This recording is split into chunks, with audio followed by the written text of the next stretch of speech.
So for this first project, I am going to make a plant stool. I'll be using one of the black stools. Now to make a topper for this stool, I wanted to use one of my favorite products, which is Quikrete, to create a table base. Now, the hardest part I think for this project was finding something that I could use as the structure for my table. I needed a round tabletop that was bigger than the stool. So you're not gonna believe what I used. I used an oil pan from Walmart. It ended up being the perfect size to create a tabletop. So I'm gonna be using a Quikrete. You can get this at any big box store, and you're going to mix the Quikrete with water until you get a pudding-like consistency. Now I would recommend mixing the Quikrete in a separate container. So I'm gonna mix it up and then I will pour it into my pan. Once you have it poured in, you just wanna shake it and kind of tap it to get it nice and level and so that there's no air bubbles in your Quikrete. Continue adding it until you have the thickness that you desire on your tabletop.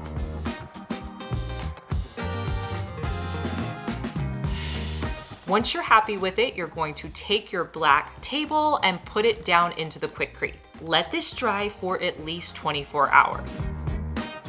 Now the next day I came back in and I wanted to take it out of the mold. I was seeing that it was completely dry around the edges. So I started by pulling off the pan around the edges, and then I lifted up on the stool and it completely came off. It was not connected in any way. So I'll have to glue that back together, but it wasn't a big deal.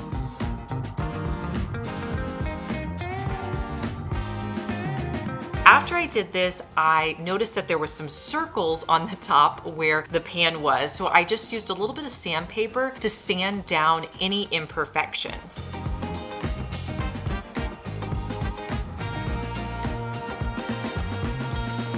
Now to attach my stool, put some E6000 on the top of the stool, and then I'll place it on the Quikrete tabletop. Let this dry overnight, and this makes a perfect stand to set out with a plant on top.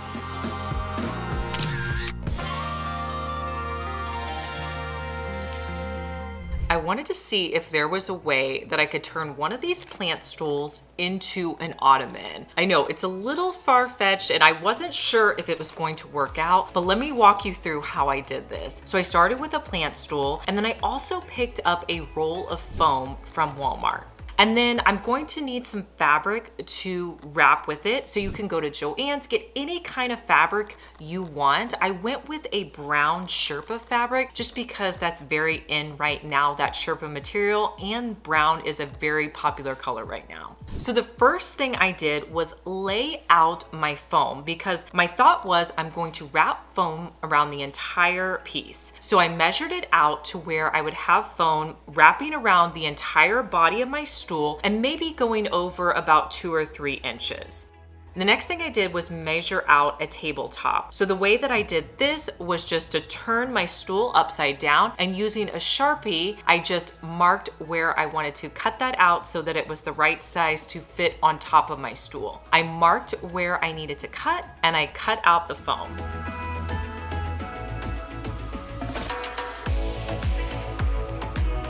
So I'm going to wrap the foam around, hot gluing it to the legs of my stool.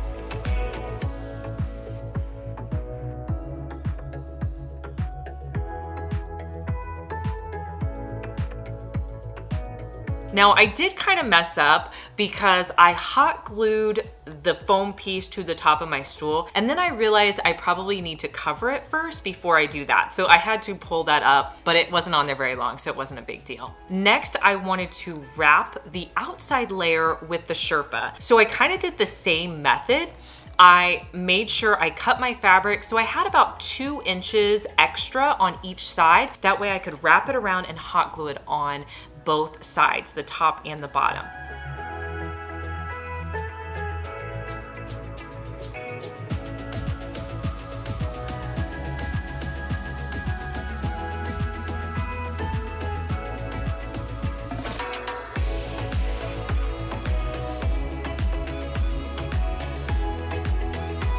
Now where the fabric met up, I did fold it under and I hot glued that edge. If I probably could go back and redo this, I probably wouldn't have put the foam on top of each other. It made it a little bit bulkier on that side, but I'm hoping that that'll kind of be the back side to my project. Hot gluing the top all the way around, trying to make it as secure as possible. If I saw an area that was coming up, I just added more hot glue. And then I repeated those same steps by hot gluing it around the bottom edge.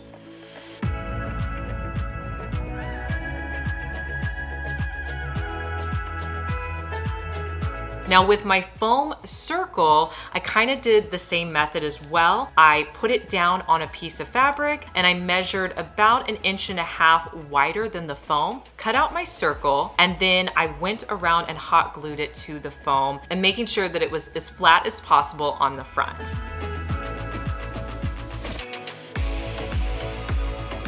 And then to attach it, I just added some hot glue to the top of the stool and placed it on top. And here is my affordable ottoman.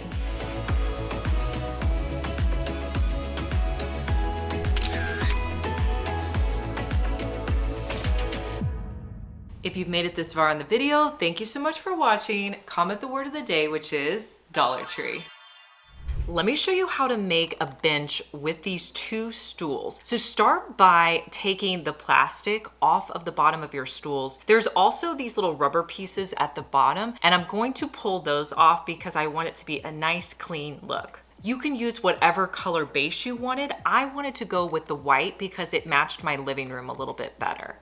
Next, you're going to need a board. Now, you may have to go to Lowe's or the Restore to get a board. I did a project in my office where I used butcher block to create a shelf as well as a desk, and I had a bunch of leftover butcher block. And I had this one piece that was honestly the perfect size for this project. It was a little bit long, so I just marked where I wanted to cut it down, making sure that it fit on the back of my couch. And then using my miter saw, I cut on either side to create the length that I needed. The next step I did was to stain this with the color Early American. And to stain this board, I just used a paper towel to wipe on the stain, and then the paper towel also worked to remove any excess stain. I let this dry overnight. You could add a sealer to it, but I feel like the butcher block really does a great job of soaking up any stain, so I did not. And then to put it in my living room, I just placed the 2 stools behind my couch. Then I'll put the butcher block board on top, adjust your stools so that they're at the right angle for you, and then you can finish it off with a throw and some pillows.